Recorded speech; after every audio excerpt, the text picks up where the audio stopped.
Good evening everyone, welcome to my vlog. Ngayon ipapakita ko sa inyo yung bago kong gawang one-story residential building. Ito po ay binibenta ko po. Kung halimbawa magustuhan nyo po. Ito yung magiging floor plan nya, porch, then entrance. Ito yung magiging living area, master bedroom, and bedroom na isa po. Bali dalawang bedroom po to. Then yung CR nya is nasa gitna ng dalawang rooms. Ito rin po yung magiging dining. Then ito yung entrance doors para sa likod ng inyong bahay. Ito pong porch, pwede rin gamitin to sa mga mister na medyo na late ng uwi kasi nakainom. Then itong garage po, pwedeng tanggalin muna yung kotse kung halimbawa marami kayong barkada na pupunta, lagyan ng mesa. Then pwede na kayo dito uminom. Ito na rin po yung magiging schedule doors and windows nya.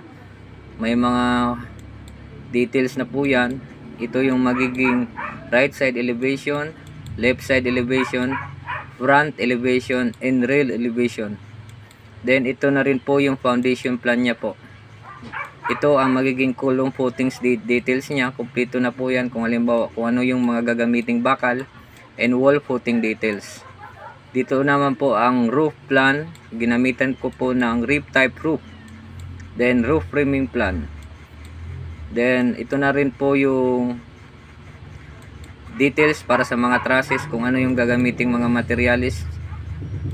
Ito po. Then ito na rin po yung electrical layout plan. Meron na rin po siyang single line diagram, panel board schedule and computation of loads, plumbing layout plan. Ito rin po yung catch basin detail and septic tank detail nyo po. Bali na sketch up ko na po to. Ito po yung magiging itsura ng bahay. Ito yung sinasabi ko na pwedeng gawing inuman o kaya tulugan ng mga mister. Then ito po yung magiging garage nya. Then na-render ko na po to.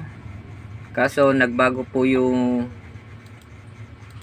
desisyon ko na dapat meron sanang garage para sa magiging parkingan ng yung sasakyan o kaya tricycle, motor. Ito ayun. Yan po. Pwede naman po to baguhin ang kulay kung ano yung magiging gusto nyo po. Then kung halimbawa magustuhan nyo po yung design ko, message nyo lang po ako. Ready for print na po to para sa building permit po. Maraming salamat po and God bless.